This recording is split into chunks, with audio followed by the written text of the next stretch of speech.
Bonjour à tous, je suis ravie de vous retrouver.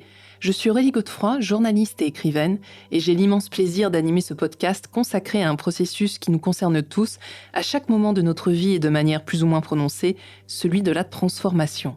Elle peut bien sûr intervenir à différents niveaux, mais votre désir de vous transformer est légitime et y consentir est le plus beau cadeau à vous faire. Nous sommes à une époque où nous sommes vraiment invités à travailler sur nous, à nous alléger, à progresser spirituellement, sachant que nous avons toutes et tous des filtres et des interférences dont nous pouvons nous libérer. Il est toujours possible de progresser, et bonne nouvelle, cela à l'infini. Ce podcast est en 3 parties. Nous découvrirons dans la première le processus de transformation, notamment à travers le chamanisme. Nous serons dans le second épisode avec Romain Dian, qui nous racontera comment il est passé du monde de la nuit à une vie beaucoup plus sage et spirituelle, avant de conclure dans le troisième avec des pistes d'outils que nous pouvons tous utiliser pour amorcer une transformation. Ce podcast est édité par Inexploré. Vous le retrouvez sur notre plateforme Inexploré Digital en intégralité pour les abonnés et également sur l'application Inexploré disponible sur Play Store et Apple Store. Pensez à nous soutenir pour profiter de tout l'univers inexploré, des articles, des podcasts et nos magazines trimestriels en format papier et numérique. Nous nous retrouvons donc pour la première partie de ce podcast consacré à la transformation et j'ai le grand plaisir d'accueillir dans ce premier épisode Tigrane Adingue. Tigrane, bonjour. Bonjour Aurélie. Vous êtes éditeur et auteur dans cette belle maison qu'est Mama Édition.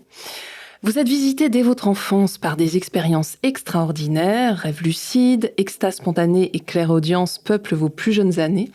Touché par les arts sacrés comme par les plantes enseignantes, vous étudiez le chant classique et l'ethnomusicologie avant de publier vos premiers livres et de voyager de par le monde. Après avoir œuvré pendant 20 ans comme éditeur dans le champ de la nature et des spiritualités, vous signez votre retour au plaisir de la plume avec la trilogie Chaman. Est-ce que vous pouvez nous dire en quelques mots ce que raconte cette trilogie, Tigrane? Alors cette trilogie, en fait, m'est tombée dessus. Donc, en quelques mots, elle raconte pour moi l'histoire d'une surprise qui est de se mettre à écrire sans l'avoir prévu. Quelque chose que l'on découvre au fil de l'écriture, une trame qui se déploie sous une forme improvisée et plus reçue que planifiée. Elle raconte le voyage d'un jeune Français en Mongolie qui croit partir en échange du gîte, aider des troupeaux, du bétail, des yaks, etc. Et qui va se retrouver en fait à être vu au sens chamanique du terme, à être vu par une vieille grand-mère chamane d'une tribu des Tsatanes ou des éleveurs de rennes. Cette grand-mère qui va petit à petit devenir sa mère spirituelle. Finalement, c'est un récit initiatique. On peut dire que c'est un récit initiatique qui est en fait un récit à 2 voix, puisqu'il est entremêlé de flashbacks et de mémoires d'enfance qui sont, elles, parties d'un récit totalement autobiographique, verbatim, donc où là j'ai respecté exactement les lieux, les gens, les dates, etc., sans rien y changer. C'est plus la trame des expériences spontanées, plus la trame purement autobiographique de 5-6 ans à 20 ans. Et ensuite, les expériences chamaniques de 20 à 50 ans, chamaniques et autres d'ailleurs. Il y a d'autres noms, d'autres dénominations, d'autres fonctions, d'autres rituels, cérémonies, rites ou initiations qui n'emploient pas forcément le mot de chamanisme. Et ça, ce sont des expériences que j'ai vécues de 20 à 50 ans dans des endroits variés, que ce soit la Thaïlande, le Sri Lanka, l'Afrique du Nord, l'Afrique de l'Ouest, l'Australie, Bali, l'Europe, des chamans russes, de Sibérie, des chamans péruviens, colombiens, etc. Mais pas de Mongolie, justement. Et c'est ce que j'ai rassemblé sous la forme de ce conte initiatique dans une unité de lieu, de temps en Mongolie. Alors, comme dans tout récit initiatique, la transformation est au cœur de votre propos. Selon vous, quels ont été les principaux leviers, de transformation de votre personnage ? De mon personnage, le narrateur dans le conte ? Oui, je vous demanderai plus personnellement ensuite ce qu'il en est. D'accord. Les principaux leviers, c'est d'abord d'arriver avec certaines croyances, certains a priori peut-être, certains plans, tout un programme dans sa tête, des arguments rationnels, des projections sur le futur, et de s'apercevoir qu'à partir du moment où vous êtes sondé, scanné, vu par quelqu'un qui transperce le voile des apparences, tout ça s'écroule. Qu'est-ce qu'il en reste? Il en reste éventuellement une résonance forte, le sentiment de reconnaître quelque chose qui vous attendait, de savoir que bien qu'imprévu, c'est avec cela que vous avez vraiment rendez-vous. Et ça, c'est un premier levier de transformation, puisque votre perception habituelle de la réalité ordinaire vole en éclats pour vous faire sentir corps et âme que quelque chose de beaucoup, beaucoup plus important est là pour vous. Et en quoi est-ce que cela fait écho à votre propre expérience? Vous mentionniez tout à l'heure des expériences très précoces, j'allais dire. Ça fait écho à ma propre expérience parce que c'est en fait le condensé, on pourrait dire, la substantifique moelle de ce que j'ai vécu réparti sur une trentaine d'années pour les expériences choisies. Donc ce que j'ai choisi de vivre, poursuivre, apprendre, suivre Par exemple? sur différents continents. Par exemple, suite à des rencontres qui parfois ont lieu par hasard, et comme disait le poète, pas de hasard que des rendez-vous, vous pouvez vous retrouver lié d'amitié ou irrésistiblement attiré par quelqu'un qui a un certain don, qui pratique quelque chose. Ça peut être dans nos campagnes un magnétiseur, un barreur de feu, un rebouteux. Ça peut être une sage-femme qui a une connaissance particulière des plantes et des cycles. Ça peut être un guérisseur, un médium. Ça peut être un chaman, un homme médecine. Ça peut être une sorte de devin dans sa tribu. Toutes sortes de choses qui ne se réduisent pas que au chamanisme et qui peut-être partagent un dénominateur commun finalement. Et en ce qui concerne les expériences non choisies, est-ce que c'est indiscret de vous demander de quoi il s'agit? Non, ce sont des expériences spontanées, on pourrait dire. Si on parle des expériences non choisies qui vous tombent dessus, et parfois depuis la plus petite enfance, a-t-on vraiment le souvenir des toutes premières? Est-ce qu'on est capable de se rappeler de choses aussi vastes, aussi grandes que l'esprit rationnel et les mots ne peuvent pas encapsuler? J'en doute. En tout cas, aussi loin que ma mémoire remonte pour ce qu'il est possible de garder dans sa psyché, ça a commencé pour moi vers 5 ans, 6 ans, 7 ans, 8 ans. Ça a été des années assez riches pour ces expériences non choisies qui sont plutôt des expériences extatiques en fait. Des expériences extatiques qui ne touchent pas que l'esprit. Des expériences extatiques qui touchent aussi le corps, c'est-à-dire que c'était des moments très très forts où à la réalité ordinaire se substituait un autre monde, pour ne pas dire d'autres mondes, dont la présence libère réalité, la force, la justesse et finalement le sentiment impérieux d'être appelé vers elle, vers quelque chose qui est le sens réel caché derrière le voile, derrière le rideau, fait que ça n'est pas choisi, mais que d'un autre côté, c'est ce qui vous arrive de plus important dans votre vie. Alors revenons, si vous le voulez bien, au chamanisme, puisqu'en fait c'est au cœur de votre chemin, j'allais dire.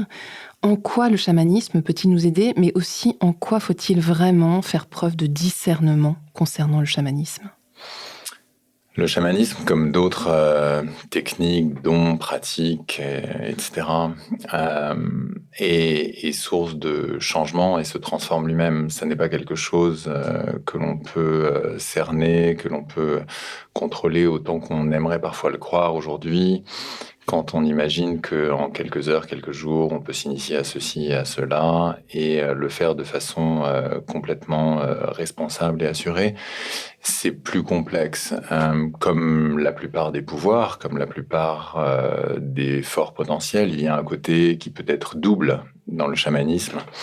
Et donc, ça n'est pas seulement ce que vous faites, ce que vous choisissez de faire ou croyez choisir, c'est également avec qui, quand, dans quel contexte, pourquoi, avec telle intention. Et ça peut revenir à une cérémonie, un rituel, une rencontre, une pratique. Ça peut revenir à vivre une sorte d'opération à cœur ouvert, sauf que c'est votre âme qui est ouverte. À qui confiez-vous les clés? Entouré de qui déployez-vous cette cartographie? Allez-vous découvrir des choses dont vous ne saviez même pas que vous les sachiez? Tout ça, c'est des questions très très importantes puisque ça peut avoir un impact extrêmement positif, mais extrêmement parfois négatif, dangereux, troublant, déstabilisant. Donc, où est-ce que vous en êtes? Est-ce que c'est le bon moment? Est-ce que ce sont les bonnes personnes? Est-ce que c'est le bon format, le bon entourage, etc. C'est des questions très très importantes à se poser avant. Comme dans tout chemin spirituel d'ailleurs, puisqu'il faut apprendre à quitter sa zone de confort, ce qui n'est pas toujours agréable. Il faut savoir aussi lâcher ses certitudes, déconstruire certaines perceptions. Oui, il y a un travail de déprogrammation qui est plus qu'un petit lâcher-prise, bien évidemment. Ça peut être un très, très grand lâcher-prise. Et quand on en arrive à des formes de lâcher-prise où vous voyez littéralement depuis un poste d'observation plus vaste que celui de votre esprit individuel classique, vous voyez votre ego mourir et vous vous sentez mourir à vous-même. Il y a des formes d'abandon qui peuvent être très salvatrices, qui peuvent rimer avec petite mort et renaissance, qui peuvent rimer avec régénérescence et nouveau départ, mais qui peuvent aussi laisser la porte grande ouverte à qui voudra bien vous explorer ou plus dans ces moments-là. Donc, prudence, bien sûr. Et autant certaines personnes et certaines setups, certains contextes peuvent être particulièrement dignes de confiance, emplis de bienveillance, etc. Autant, même quand on a cette impression, il ne faut pas tomber dans la naïveté, il faut garder une forme de clairvoyance par rapport à tout ce qui est en jeu ici, à la perméabilité des différents mondes qui vont s'interpénétrer et au fait que soi-même, on est un tout petit enfant à l'école de cette découverte. Et il est donc important d'être bien accompagné, j'imagine. Non seulement important, mais essentiel, parfois bien préparé, parfois bien suivi. C'est quelque chose qui, comme toute situation à haut potentiel, n'est pas que ce que cela paraît être sur le moment, mais est également articulé autour de l'avant et de l'après. Alors j'aimerais vous soumettre une citation de Pema Chodron que j'affectionne particulièrement, cette moniale bouddhiste, qui parle du chemin. Elle nous dit « Il consiste à suivre avec douceur les diverses étapes d'un processus d'ouverture du cœur. Accueillir, au lieu de rejeter, les aspects indésirables et pénibles de notre expérience, aide à dominer la peur et à éprouver plus d'empathie pour ses semblables. Il s'agit d'apprendre à rester davantage à l'écoute de la joie et de la souffrance que procure la vie. » Est-ce que vous êtes d'accord avec cette approche où la douceur est aussi au cœur du processus ? Il n'y a pas plus grande force que la douceur. Ça n'est pas quelque chose qu'on découvre dès les premiers pas forcément, mais c'est un des plus bels enseignements et un des plus beaux états d'être que l'on peut ressentir au fil du chemin. Donc après des débuts parfois spectaculaires, quand on part la fleur au fusil ou quand on est attiré par des choses qui sont particulièrement intenses, nous autres, les Occidentaux, qui avons souvent d'ailleurs le goût du raccourci, du plus vite, etc., empruntons des chemins qui ne riment pas forcément avec douceur.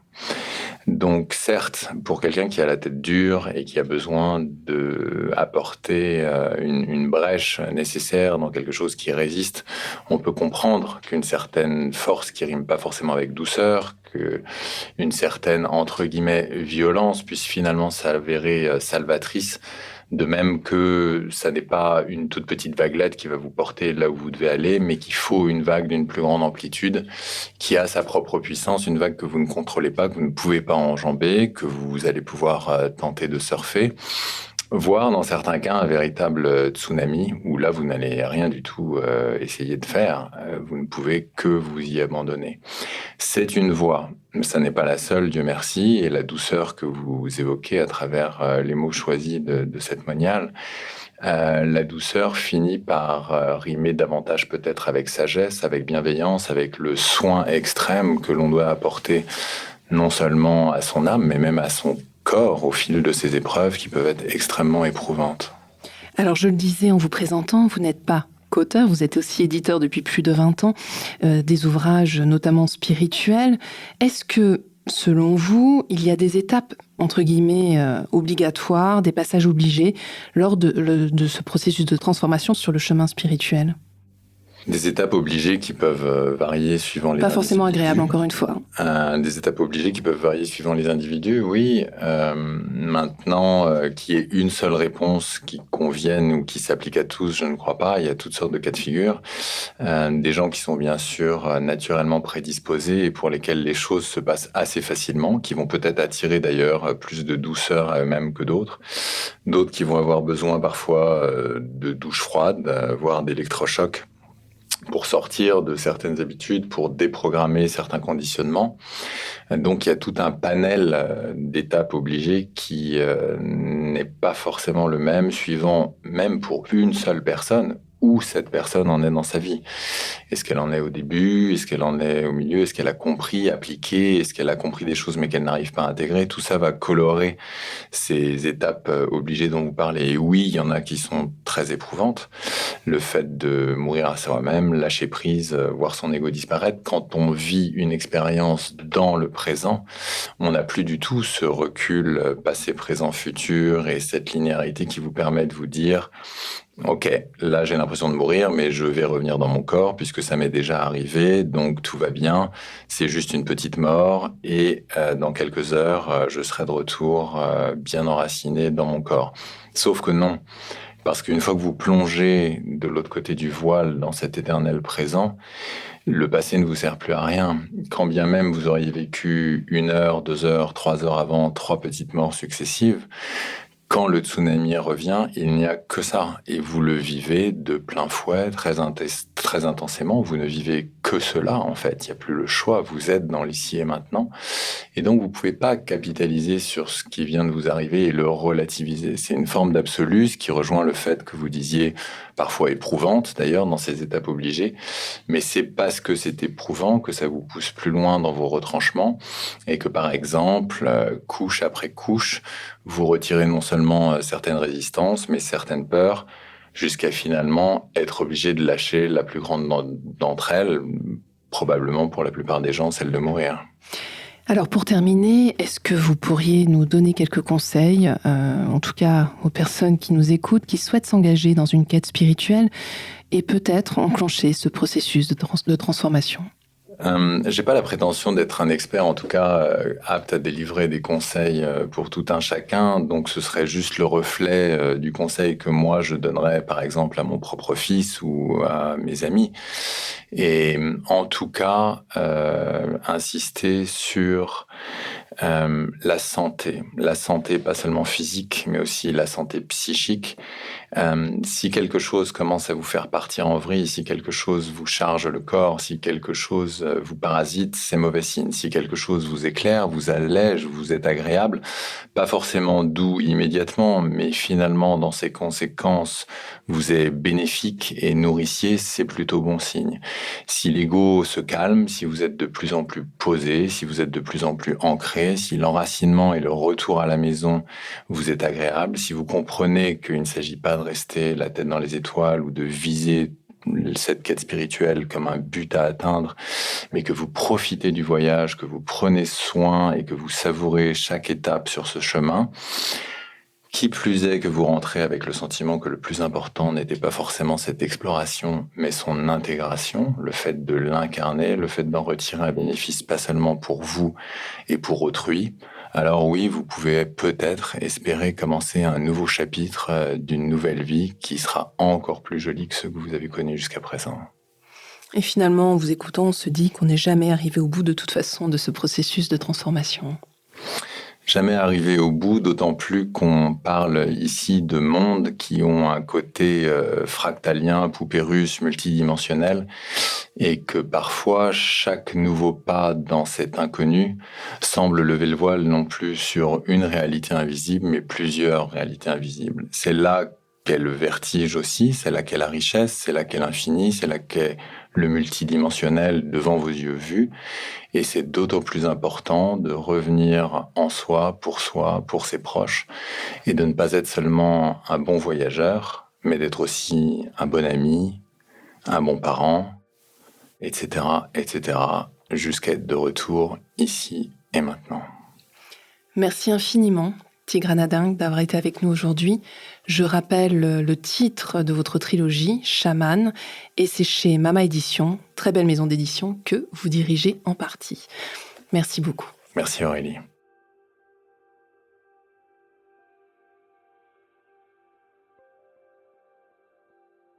Notre invité dans ce second épisode n'est pas non plus trop éloigné du chamanisme. Il va nous raconter son formidable parcours initiatique. Romain Dian, bonjour. Bonjour Aurélie. Vous découvrez à l'âge de 20 ans l'entrepreneuriat, fasciné par le monde de la nuit, l'adrénaline, l'ambition et l'hyperaction deviennent vite vos moteurs, jusqu'à vous perdre et, surtout, vous retrouver. Vous venez de publier votre premier roman, un roman initiatique, humain, aux éditions Erol, du monde de la nuit à l'Amazonie, l'incroyable aventure de devenir soi-même. Mais c'est quoi devenir soi-même ? Eh bien, devenir soi-même, c'est, pour moi, depuis quelques années, le but de la vie. Et c'est aussi le travail d'une vie. C'est un but qui n'a pas d'échéance, qui, est une sorte d'activité permanente, sous-jacente à nos actions, à nos projets. C'est se raccorder à nos valeurs intrinsèques, intimes, essayer aussi de se rappeler quels sont nos rêves d'enfance, nos rêves d'adolescence, qu'on a trop souvent tendance à malheureusement oublier dans le monde dans lequel on vit. Et donc se relier à ses rêves, c'est aussi une manière d'être sûr d'avancer dans une bonne direction. Donc en fait, devenir soi-même, c'est être en alignement, en cohérence avec ses valeurs, c'est ça ? Ouais, c'est comme ça qu'en tout cas je le comprends et je le conçois, oui. Alors Romain Dian, on va bien sûr revenir sur votre parcours, mais comment est-ce qu'on fait, si on doit résumer, pour passer d'entrepreneur à succès du monde de la nuit au quasi-dépouillement ? Parce que racontez-nous quand même d'où vous partez, c'est pas anodin. Je pars de Paris à 19 ans dans une quête entrepreneuriale frénétique, avec assez tôt un certain succès, et pour arriver à 30 ans avec un groupe d'une dizaine d'établissements, de restauration, de lieux nocturnes, boîtes de nuit, lieux événementiels, environ 150 salariés. Pas mal de responsabilités. J'ai pas trop eu de jeunesse. C'est un truc qui me manque un peu quand même. C'est marrant, ça paraît contradictoire, parce que quand on vit dans le monde de la nuit, on imagine justement qu'on en profite à fond. Mais non, vous travaillez. Ouais. Oui, en fait, la plupart de ceux qui sont dans ce monde-là et qui y réussissent, en général, ils sont derrière les coulisses. Ils sont dans des vies justement assez saines. Ce qui était donc mon cas. Et puis, au fond, c'était un univers qui pour moi était... typiquement, dans l'aventure de devenir soi-même, enfant, et je parlais des rêves, je ne me serais jamais imaginé à la tête d'une ou de plusieurs boîtes de nuit. C'était quelque chose pour moi d'assez hostile. Surtout que c'était pas n'importe quelle boîte de nuit, si je peux me permettre. Oui, il y avait des boîtes de nuit. Il y en avait une notamment qui était assez connue, que nos auditeurs sûrement connaissent, qui était donc Régine, qui est d'ailleurs la dernière que j'ai cédée, donc en décembre 2015, quand j'ai donc là 32 ans, où je suis lessivé, éreinté. J'ai eu une année noire, l'année 2015, où en fait, je n'en peux plus, je n'arrive plus à avancer, je n'ai plus la foi en ce que je fais, je n'ai plus d'énergie, je suis surmené, fatigué, trop de responsabilités, trop de pression, trop de poids sur les épaules, Et donc, je me débarrasse de tout, dans des conditions assez douloureuses, et je prends ce vol pour l'Amazonie, parce que, à ce moment-là, justement, la chose qui me paraît essentielle, qui devient la priorité, qui devient, à mes yeux, le nouveau projet, c'est l'exploration intérieure, c'est la quête de soi, ce qu'on appelle aussi une quête spirituelle. Mais alors, vous nous expliquez que vous étiez fatigué, certes, on entend même une certaine forme de burn-out. Mm-hmm.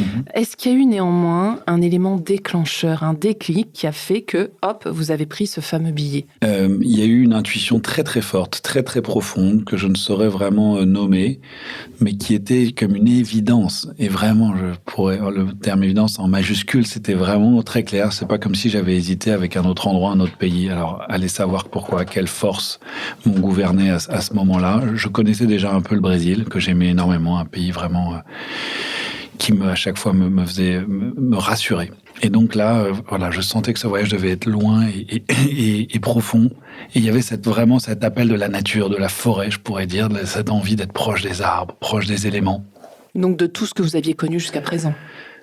De tout l'inverse de ce que j'avais connu jusqu'à présent.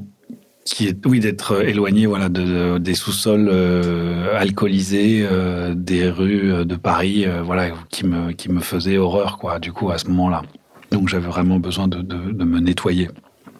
Et donc, voilà, d'entamer ce travail de guérison qui, au départ, je pensais prendrait quelques mois. Et en fait, voilà, je partais pour un voyage de 3 mois. Et il a duré 3 ans. Alors, racontez-nous comment ça se passe, le tout début, en fait, parce que c'est quand même une remise en question totale, ce qui s'est passé. Vous arrivez au Brésil, et alors là, est-ce que vous faites une rencontre particulière? Comment ça se déroule? Eh ben, j'ai un contact miraculeux. Parce que c'est très loin de mon monde, faut s'imaginer. Je viens de Paris, dans un univers où l'Amazonie, le chamanisme, c'est très très loin. Et j'ai ce contact d'un jeune chaman qui a exactement mon âge, 32 ans à l'époque, mais qui descend d'une lignée de chamans de là-bas. Et il s'appelle Indius. Et déjà, son nom me fait rêver. Moi, je suis dans mes problèmes. Il faut imaginer l'hiver à Paris, vraiment la descente aux enfers. Et ce nom, ces quelques lettres, me donnent de l'espoir. Et c'est des amis qui sont en fait franco-brésiliens que j'ai rencontrés dans un voyage précédent, qui m'ont donné son contact. Il se trouve que Indius a monté une communauté spirituelle là-bas et qu'il a Internet. Et donc, on fait un Skype au mois de janvier, début janvier, une fois que je suis libre et je sens que c'est tout à fait possible de venir, quoi. Donc les choses comme ça s'alignent pour que ce voyage puisse se faire. Et donc là, vous êtes en contact avec le chamanisme, du coup, pour la première fois sur place. Comment se déroulent ces premières cérémonies chamaniques? Alors, j'arrive, j'ai vrai que j'ai entendu parler de cette plante sacrée qu'on nomme l'ayahuasca, qui, je le précise, n'est pas légale en France et dans la plupart des pays d'Europe, mais qui l'est en revanche au Brésil et dans tous les pays en fait qui sont limitrophes à la forêt amazonienne. Donc je connais un peu cette plante, mais je ne sais rien vraiment de concret. Et donc quand j'arrive là-bas, au bout de 4 jours, c'est la pleine lune, et à la pleine lune, c'est le moment pleine lune et demi-lune où ils font les cérémonies. Donc je pense que c'est un peu brutal pour moi parce que je me sens pas vraiment préparé. J'ai pas fait la diète qui normalement s'impose. Un certain nombre puis une préparation psychologique. Il y a une forme de protocole quelque part. Un petit peu, et en fait ça dépend. Chacun le fait aussi un peu à sa manière. Mais je suis très vite un peu mis dans le bain de ça, et il y a évidemment beaucoup d'appréhension. Je dirais que c'est l'émotion dominante. Mais pour la première fois, vous allez pouvoir extérioriser votre souffrance, dites-vous. Voilà. Derrière cette appréhension, il y a cet espoir, ce renouveau, cette ouverture à ce que je sais, on me l'a dit, est une autre dimension. Donc, je suis évidemment un changement de paradigme. Donc, c'est quelque chose qui est totalement abstrait. On ne peut pas imaginer ce que c'est puisqu'on ne le connaît pas, on ne l'a pas vécu. Même les mots sont impuissants à nous décrire vraiment ce que c'est. Mais en tout cas, il y a cette envie, cette attirance, cet appel pour découvrir cette autre dimension de l'homme, de l'être humain. Donc, vous pressentiez que ça allait vous apporter beaucoup. Ouais, exactement. Et ça a été le cas. Cette première cérémonie, on ne peut pas dire qu'une cérémonie d'ayahuasca se déroule bien, c'est pas vraiment le sujet. Elle s'est bien déroulée dans le sens où elle s'est passée, mais une cérémonie d'ayahuasca peut être à la fois merveilleuse comme très douloureuse, parce que c'est comme, j'aime bien comparer cette plante à l'effet d'une loupe qui nous permet vraiment d'avoir une vision plus profonde, plus clair de ce qui est en nous, de ce qui nous gouverne, de qui on est, de ce que l'on est, de nos émotions les plus enfouies, de souvenirs, de mémoires, d'enfance. Certains parlent aussi de vie antérieure. Voilà. Mais revenons alors, pardon, j'y tiens, à cette souffrance, parce que finalement, ça a été l'événement déclencheur aussi de votre transformation.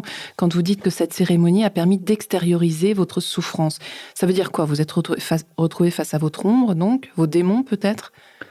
Ouais, c'est des moments qui sont très... il y a beaucoup de contrastes dans une cérémonie, donc il y a des pleurs, des rires, de la joie. C'est comme un voyage à l'intérieur de soi, à des espaces qu'on ignore de nous-mêmes. Et donc, effectivement, je reconnecte à ces souvenirs d'enfance. Je voulais revivre aussi un moment un peu particulier de mon enfance, qui était le divorce de mes parents, parce qu'il s'est passé très jeune. J'avais 3 ans et je sentais bien que quand mon père était parti, même si mon père a toujours été très présent, je sentais bien qu'il y avait une fêlure très profonde à cet endroit-là où j'avais eu un sentiment d'abandon. Mon père était vraiment comme mon héros, mon meilleur copain, et c'était quelque chose voilà, que je voulais ressentir à nouveau, que je voulais revivre. Qu'est-ce qui s'était vraiment passé? Oui, revisiter. Revisiter ça, voilà. Et dans le monde dans lequel on vit, on n'a pas vraiment l'opportunité de... Voilà, on a un souvenir qui est vague. Et voilà, cette cérémonie m'a permis vraiment de reconnecter à ça. Merci de nous écouter.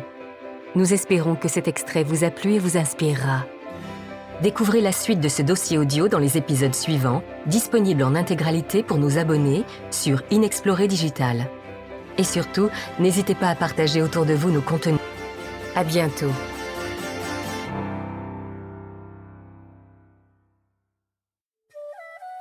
Des mystères du monde à l'extraordinaire dans nos vies. Inexploré propose des enquêtes, des expertises et des articles pratiques pour permettre à chacun d'ouvrir son esprit, afin de se mettre en route sur les chemins de la sagesse et du bonheur. Abonnez-vous pour aller plus loin, soutenez-nous et profitez de toutes les versions longues de nos contenus sur Inexploré Digital. À bientôt.